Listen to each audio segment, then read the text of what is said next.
Hey, it's Bill Simmons. The NFL playoffs are in full swing, and the Ringer NFL show has you covered for all your pro football needs. Sunday night, get Michael Lombardi and Tate Frazier's rapid reactions on GM Street. On Tuesdays, the Ringer NFL show with Robert Mays, Kevin Clark, and regular guest Danny Kelly break down all the biggest angles. On Wednesday, GM Street again. On Thursdays, Clark, Mays, and Danny are back at it again. And on Friday, GM Street's Friday Focus gives you all the insight you need for gambling, fantasy, and everything else. Don't forget about my podcast, too, on Mondays. The BS Podcast, Cousin Sal and I playing Guess the Lines. More importantly, the Ringer NFL show. Subscribe right now on Apple Podcasts, Spotify, or wherever you get your podcasts.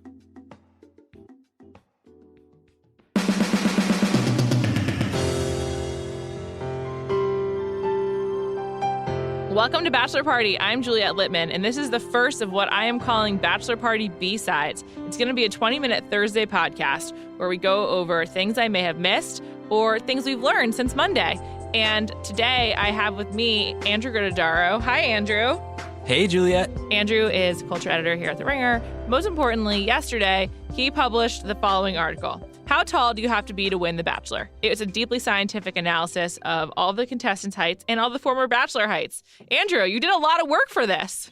I did. So much Googling and staring at photos until I was sure of how tall someone from 2003 was. I want to talk about some of the most egregious official heights. But first, why don't you tell us a brief overview of the article and precisely what you learned, your key takeaways from all of your research? It started out just being like, how tall has every Bachelor been? Mm-hmm. And you quickly find out that they're all pretty much within like the same 4 inches. They're all 5'10" to 6'2", save for like one guy. It's like there's a formula or something. It's exactly like that. So we were like, oh, that's boring. Like there's not much to really go on from there. So then we started looking at the heights of the Bachelor winners. I like how you're saying we, as if you've employed like a whole team of statisticians to work with you on this.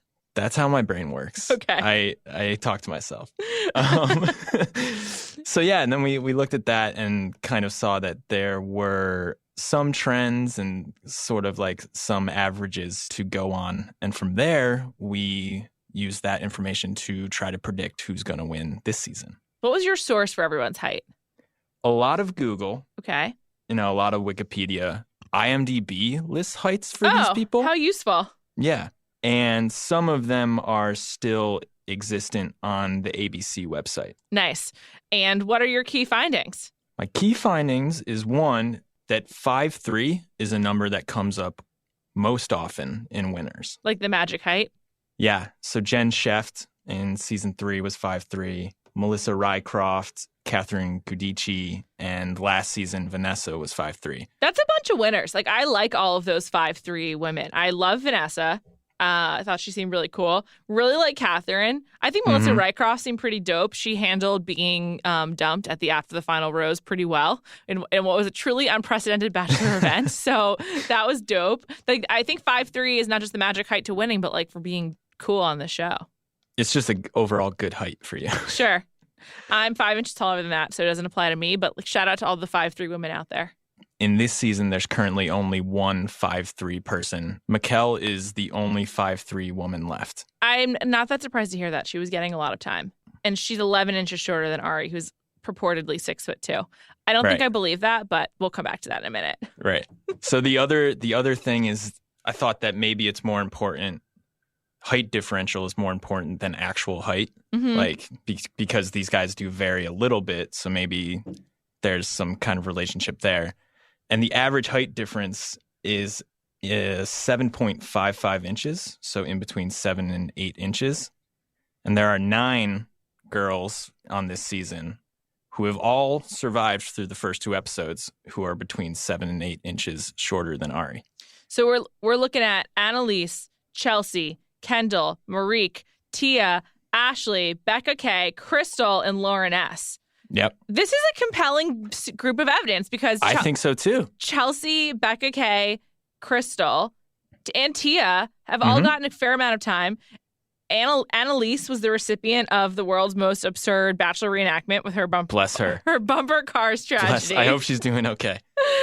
Kendall's one of my personal favorites. Marique was in the opening episode. She got like time in the package. Yep. And Lauren S. and Ashley, we haven't got that much of them, but maybe we will based on this height analysis. I know. When I saw this list, I was like, okay, maybe this is actually something because these girls do seem like they have a shot at least the final 4. Also, it's 5 blondes and 4 brunettes, which I also think like kind of plays into like the balance of who his top 9 will be. Like this is compelling, Andrew. Thank you very much. It's nice when the research pays off. I know. Like, if we had gotten something like Jacqueline was in the mix, I would be like, right. Nah, there's no way. The only one that's surprising is Becca M. She's the one whose age they're not showing on the episodes. But yeah, it's okay. I think we all know Becca M can't win just based on the age thing. Exactly. I want to talk about the heights of the Bachelors because I found some of these truly egregious. Do. Number 1, I want to talk about Ben Higgins, who I've met several times. I love Ben very publicly. Ben Higgins is not 6'5". I'm very good judge of height and of keeping track of time. And he is 6'4". It's very clear to me he is not 6'5" is like NBA tall. 6'4" is like a regular guy tall. I think a lot of these guys are probably getting like an inch or two on their bios. At least an inch. And that's a general rule of fabricated dating. Like every online dating profile, men lie minimum 1 inch, more likely an inch and a half about their height. So I don't know why The Bachelor would be any different. But Ben is on here as tall as Matt Grant. I bet Matt Grant was taller than him if I had to guess. Also, Matt Grant looks so tall because he picked Shane Lamas, who is 5'2". Tiny. Yeah. So the discrepancy is just like shocking. Yeah. That was, man, what a different time. Another one that I found particularly egregious, Jake Pavelka. I do not believe that he reaches 5'10". I don't either. So when I started doing this, I don't know if this was like a Freudian slip, but I listed him at 5'7". Uh-huh. And I was like, oh, that's right. And then the piece went through fact check and they're like, no, he's 5'10". I was heartbroken. So I think that we should use Jesse Palmer as kind of like a non-liar because he was a professional athlete. So while professional athletes like lie about their height for whatever's useful in their sport, there's just like a more information available about him and specifically about his physiology. So like easily verified. Yes, if Jesse Palmer is an actual 6'2", and that's what we're using here, like Andrew Firestone is probably like 5'9", not even 5'10". Yeah, that's probably true.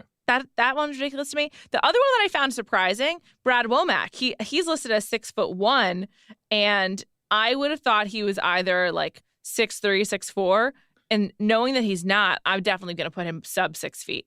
I bet he's like 5'11" and a half. He does appear to be larger. I was also surprised to see that Ben Flajnik was 6'2". I don't believe that. Literally no way. Like, no way. I thought I remember seeing photos where like Kris Jenner was taller than him. Yeah.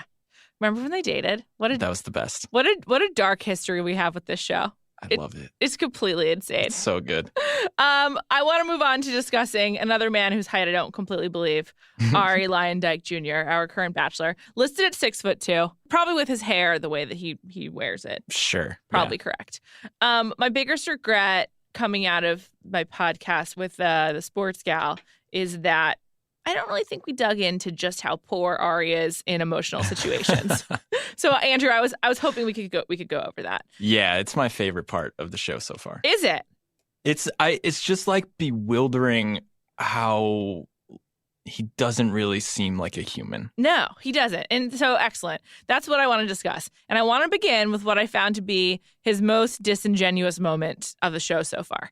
The first clip I want to roll is when Arie and Chelsea are talking during the cocktail party of the group date, and she finally reveals that she's a mom. You know, I know it's hard being a single mom. It's definitely very hard being a single mother. Nobody else understands exactly why, the motivation I'm coming from because they don't have children themselves. Like, this is actually really serious to me. Yeah, I know that it's hard to be away. You know what I mean? Even if he's trying to be empathetic and like assure her, to assume the role of like knowing single mom, I find to be incredibly bizarre. Like, it's not that it's necessarily offensive, though in some ways it is. It's just a really weird tactic to take. And it made me have some questions about Arie. What did you think when that was the route that he took in trying to make her feel better? I'm just not sure that he actually like knows how to speak to people. And I don't know that he understands that sometimes it's not about what you say, but like the emotion with how you say it. Right. Yeah. He doesn't understand. He kind of doesn't know how to like moderate his tone, or he only really has 2 speeds. I'm guessing he has 2 speeds. So far, we've only seen one. And that's like weirdo guy who's just learning how to speak to women. It's really weird. Yeah. It's almost like all of his previous relationships were just like him in a vacuum or something. I don't know. Yeah, it felt like he Googled like how to respond to women in distress. Yeah. And like watched clips and then wrote down exactly what the people were saying. Yeah, it's like then he went to the bachelor house. Yeah, he like looked up quotes of like what to say when someone's crying, what to say when someone's mad. I hate to see you like this. Yeah. Okay, let's talk about that one. So on his date with Crystal, after he's taken her home, they have like a dinner together, whatever, the standard bachelor thing. And she starts to tell him about like her tough upbringing with her father not around. And this is what he says. My heart. Yeah. Like shattered. I hate to see you like this. Oh, Do you, Arie? do you? Yeah, it just makes me squirm. It's like I hate to see you like this. That's like Oh what my like God. it's just inexplicable. I mean, I guess that's like technically a nice thing to say, but the way he says it is like so detached. It has no feeling. It's incredible. It's very alarming. And then it's just like he's still getting used to being the bachelor, maybe, or maybe because he was so far outside of the world of reality TV for the last 5 years that he doesn't know how to fake it. But he then talks about how bringing home Crystal is not just for him, but like for his mom as well. To introduce someone to my parents, it's not just about our chemistry. It's about knowing that you would be a light for my mom to kind of see that this is okay, and my son's fine. He's going to meet great women like you. Like you. I don't know, every way that he delivers his lines just makes me cringe. It makes it sound like he's reading from a script. And I'm very confused about if he's trying to convince her that she could win a competition or that he could be into her. Right. And he's just like, the thing about the mom is like, it sets up this weird dynamic to think about, and to think about them talking about him being the bachelor before he went and did it, that the whole thing just makes me feel uncomfortable. I agree. What should he have said in that moment? I went back and I watched, do you remember Christina, the Russian on Nick Vile's season? Oh, yeah, of course. I liked her. And she had this whole story about how like she wasn't able to eat as a kid, so she had to eat lipstick to like satiate herself, which is like also a horrible story. Yes. These women have been through the worst things. It's terrible. And I remember really judging his response to it. And then I watched it, and in comparison to Arie, it's so much better. Like he's clearly engaged. Like he's asking questions and like asking for more specifics. And then rather than spitting out these weird like altruisms, he's kind of just like, I'm so sorry. And he's literally crying, which is probably a fake thing. It's probably a Nick thing, but it still comes off better. That's a good point. Nick was better at faking it, at least when he wanted to try to do it. Definitely. At a certain point, he gave up. Kind of like Arie's approach to his home, because this was truly the most alarming part of the whole Arie package this week. Yes. It just looked completely staged. Like he happens to be a real estate agent. So like, did he have access to like a model apartment or something like that? It did. Yeah, there was a remarkable amount of plants. Yes. In there. Like more than I think a single guy has in his house. And did you notice that like there was a throw blanket immediately on the like to the left when they walked in? Yes. Is that normal? Also, no. And the art on his walls, it looks like the like stock art that comes with the photo when you buy a frame from like Pier 1? Yes, it did. It did. He just hasn't replaced it. He was like, oh, this is cool. To be fair, that might be what Arie thinks is like an appropriate aesthetic for his Scottsdale It's condo. totally possible. Yeah. The other thing that was really confusing was the photo album, because it was like a legit old school photo album. Right. It looked like the kind of thing my grandma has. It was a plant, right? It must have been, right? Yeah, there's no way that he just had that. I thought it was a prop. Yeah, they don't show where it comes from. They just all of a sudden have it. And it's sort of like the only personalized item in the entire space that we can see. Mm-hmm. So Yeah, it had to have been a prop. Also, Crystal was like, I love how open it is in here. Yes. As if he designed this condo he's living in. I know. And it's like the most basic condo, the kind of thing you would expect to get on like Airbnb for like a very like middle of the road price or something. Yeah, that bothered me. It was sort of like she didn't have anything nice to say. So she was just like, oh, wow, how open it is. Oh, this is an apartment. It was just incredibly generic, which I think kind of sums up the Arie experience so far. Yeah. Andrew, did you watch the trailer for Winter Games? I did. First of all, there was a scene of someone actually skiing and falling very hard. Yes. I think they do compete in Olympic events. That when this whole show is announced, my one desire was that they actually do real things. And this is proof that they're going to do that. So I'm excited. I'm excited because one of my favorite contestants of all time is back. It's Leslie Murphy. You might not remember her, but she was, I believe, on Sean Lowe's season. And I really wanted her to be the Bachelorette instead of Des. And I'm just thrilled she's back. I don't know why she would come back, but I'm really happy she did. It's great news for me. There are a few people where it's like, oh, he's back. Yeah. Like, I was shocked to see Luke. Like, not excited, yeah, but moreover, just shocked. Right. I thought he had like a falling out with ABC. I don't know why he would do it. I guess he's just really thirsty. So I have one question. Yes. Are some of the people in this cast from international versions Not of just the show? some, many. I think it's America versus the world. That I'm also really excited about that. Me too. There's one guy from the Bachelorette Canada who looks really hot. His name is Benoit. He looks like he's played hockey before. Definitely. I have a feeling Benoit is going to be a thing. Like you could just tell from he speaks in an accent in the trailer. He's got a fancy French Canadian name. I just feel like he's coming for us, and maybe we can get him on the American Bachelor after. Get him on there. Yeah, like this is it's kind of like what happens with the challenge when they bring in new people, and then all of a sudden the series just gets an injection of energy. Totally. Like I would accept someone from Winter Games who's international as a Bachelor if there's not someone good for next year. Totally. It's genius. I also saw that Nancy Kerrigan is going to be a guest on this. What? I did not see that. How exciting. Well, can you imagine like her thinking right now, like 25 years after the whole situation, Tanya Harding has her own movie and Nancy Kerrigan is showing up on the Winter Games for The Bachelor? The 90s are so back. It's awesome. It's amazing.